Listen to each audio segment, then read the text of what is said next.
Hello everyone. Welcome to our channel NEET UG in 10 bite size videos for NEET UG। अगले 10 minute में हम NEET UG के एक concept पे base आपके क्वेश्चंस करेंगे, साथ में कंसेप्ट को पढ़ेंगे। कंसेप्ट के हर चीज की क्लैरिटी आपको यहाँ पर दी जाएगी इस चैनल पर। Let me introduce about myself. Myself Anshul Valecha, alumni of IIT Guwahati, NET JRF GATE JES JAM qualified, ex-faculty Akash Institute Delhi South Ex branch, Allen Career Institute Chandigarh, mentoring the NEET aspirants from last 11 plus. Unacademy is the best online learning platform. Unacademy के plus subscription के क्या benefit होते हैं? अगर आप plus subscription लेते हैं तो आपको डेली लाइव क्लास मिलेगी, इंटरेक्टिव क्लास रहती है। इस क्लास में आप एजुकेटर के साथ चैट कर सकते हैं, डिस्कशन ये जो अपने डाउट्स पूछ। स्ट्रक्चर्ड कोर्स रहता है in line with the syllabus of the exam. Live test and quizzes रहते हैं, ठीक है, to evaluate your performance. Unlimited access रहता है। अनलिमिटेड एक्सेस ये एक बहुत इंपॉर्टेंट फीचर है। जैसे ही आप प्लस का सब्सक्रिप्शन लेंगे, जितने top learners, India's best top learners Unacademy के प्लेटफॉर्म पे हैं, आप उनकी सभी लाइव क्लासेस और recorded class unlimited times any time from anywhere access कर सकते हैं। आइकॉनिक सब्सक्रिप्शन की अगर मैं बात करूं, आइकॉनिक सब्सक्रिप्शन में ऑल बेनिफिट्स ऑफ प्लस आपको मिलेंगे ही मिलेंगे।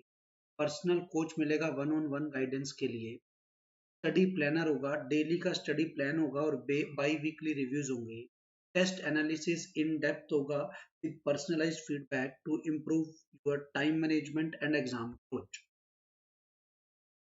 आइकॉनिक की अगर मैं फीस स्ट्रक्चर की बात करूं, 1 ईयर की फीस स्ट्रक्चर 45,000 है, 2 ईयर की fees structure 67,000।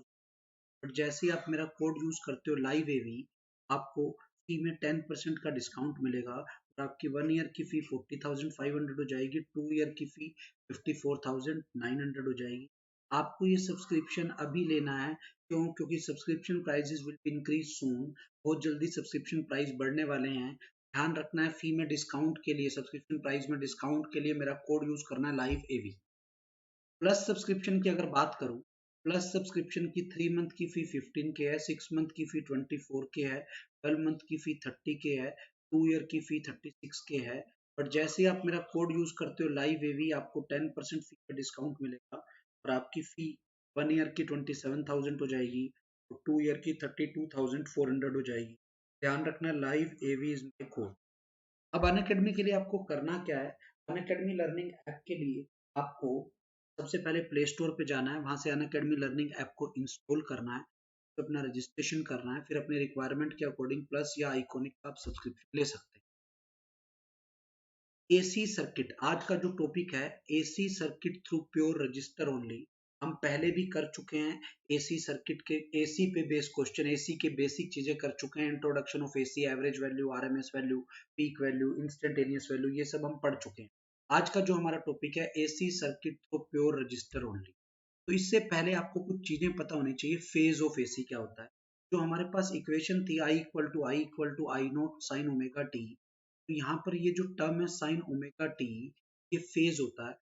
Term omega T is phase of alternating current और EMF and is defined as the fraction of time period that has elapsed since the current last passed its zero value in positive direction। ये आपने, मैंने इसको बना के दिखाया, I is equal to I naught sine omega t, time पर I की value आई note. Clear है? तो ये इसके साइन का ग्राफ है, ये फेज ऑफ एसी का। अब फेजर क्या होता है? Phasors are the quantity which has magnitude as well as direction in time domain. That is vector है जो चेंज होगा टाइम के साथ। ये वेक्टर जो चेंज होगा किसके साथ? टाइम के साथ, वो फेजर है। फेजर डायग्राम क्या होगा? Alternating current and EMF very simultaneously with time with same frequency. They will not be in phase depending on the circuit. Current may lag or lead the EMF. The study of such circuits becomes easy if alternating current and EMF are represented by vector in a plane. The graphical representation of alternating current, ये जो है बेटा, इसको E लिखा है और इसकी peak value E note से है। ये जो थीटा है ओमेगा टी है, ये इसकी इक्वेशन है equal to E naught sine omega T. Omega की वैल्यू हमें पता है 2 पाई बाय टी या 2 पाई एफ होता है। एफ फ्रीक्वेंसी है, ओमेगा एंगुलर। नेक्स्ट आज का जो हमारा मेन टॉपिक जिसपे हम आ रहे हैं, AC through pure resistor, AC circuit through pure resistor. ये मैंने एक एसी सोर्स लगा रखा है एक रेजिस्टेंस से।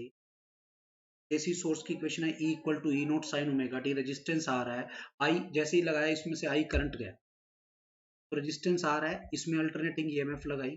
अब मैं ओम्स लॉ अगर हमें पता हो, ये इक्वेशन है ईएमएफ की, ये फर्स्ट इक्वेशन आ गई। ई और वी क्या है, instantaneous potential difference, E naught peak value, omega angular frequency, T time. अब ओम्स लॉ क्या कहता है, ओम्स लॉ आपको कहेगा V equal to I R. तो यहाँ से आप ऐसे भी लिख सकते हो E is equal to I R. तो आपका जो I की वैल्यू आ गई वो E बाई आर आ गई, या V बाई आर आ गई। तो आप लिखोगे V maximum by R sine omega. ये आपका I आ गया। अब बेटा क्लियर है यहाँ तक? तो I को अगर मैं कंपेयर करूँ आई नोट साइन ओमेगा टी से, तो आप यहाँ से देख सकते हो, जैसे आप इसको कंपेयर करोगे I equal to I naught sine omega T से, तो यहाँ से आपको ये पता लग गया कि I की जो मैक्सिमम वैल्यू है वो आ गई V मैक्सिमम बाय आर, या ये कह सकते हो I की जो पीक वैल्यू है वो E नोट बाय आर आ गई। ठीक है। दूसरा, I का एंगल ओमेगा टी है, E का एंगल भी ओमेगा टी है, दोनों का फेज क्या है बेटा, सेम है। दोनों का फेज क्या है बेटा, सेम है। तो यहाँ से आप दोनों इक्वेशन से ये देख सकते हो voltage and current are in the same phase. तो फेज डिफरेंस कितना हो गया बेटा, जीरो हो गया, क्योंकि दोनों का एंगल ओमेगा टी है। It is represented by phasor diagram, ऐसा हो गया क्यों, क्योंकि दोनों ग्राफ साइन के हैं। तो मैंने V को ऐसे बना दिया, I को ऐसे बना दिया। I की पीक वैल्यू थोड़ी सी कम है, क्यों, I naught is equal to V naught by R. अब I naught is less than V naught, क्यों बेटा, क्योंकि आर एक से बड़ा होगा, तभी ये ऐसा है। ठीक है। ये मेरा वेव फॉर्म का डायग्राम है। अगर मैं फेजर डायग्राम को शो करूं, फेजर डायग्राम को शो करूं, बड़े ध्यान से देखना है यहाँ पर। जैसे मैंने मान लो ये लाइन लगा दी, यहाँ पर मैंने ईएमएफ ली आई, तो इसी साइड करंट आ रहा है। तो एंगल कितने पे आ रहा है बेटा, ओमेगा टी के एंगल पे आ रहा है। ये मेरा फेजर डायग्राम आ गया, दोनों सेम फेज में है। एरो रिप्रेजेंट करता है पीक वैल्यू को, करंट की पीक वैल्यू ईएमएफ से कम है। यहाँ पे आप देख सकते हो दोनों same phase. When an AC source is connected across a register, क्या होता है, क्वेश्चन है बेटा। अभी ये क्वेश्चन है हमारा, जो अभी हमने एसी सर्किट रजिस्टर में पढ़ा है। क्या, when an AC source is connected across a resistor, क्या हो रहा है बेटा, करंट और करंट लीड्स द वोल्टेज, नहीं। Current lags behind the voltage, नहीं। Current and voltage are in same phase, बिल्कुल सही बात है। तो ये थर्ड आपका आंसर आ गया। Current and voltage are out of phase, out of phase का मतलब होता है 180 का फेज डिफरेंस, जो कि इस केस में नहीं है। थर्ड आपका आंसर आ गया। अगर अभी तक आपने हमारे चैनल को सब्सक्राइब नहीं किया, तो आप चैनल को सब्सक्राइब करें। चैनल का नाम है नीट यूजी इन 10। अगर अभी तक आपने सब्सक्रिप्शन नहीं लिया है, तो बेटा जल्दी से जल्दी सब्सक्रिप्शन ले लें, क्योंकि प्राइजेस बढ़ने वाले हैं। और आप यहाँ पर नीट यूजी का पूरा कोर्स सीखेंगे in line with the syllabus. पूरा कोर्स शुरू से लेकर आखिरी तक आपको सब बताया जाएगा, live class. Live AV is my code, आप इस रेफरल कोड को लेंगे, avail 10% discount in subscription. Thank you.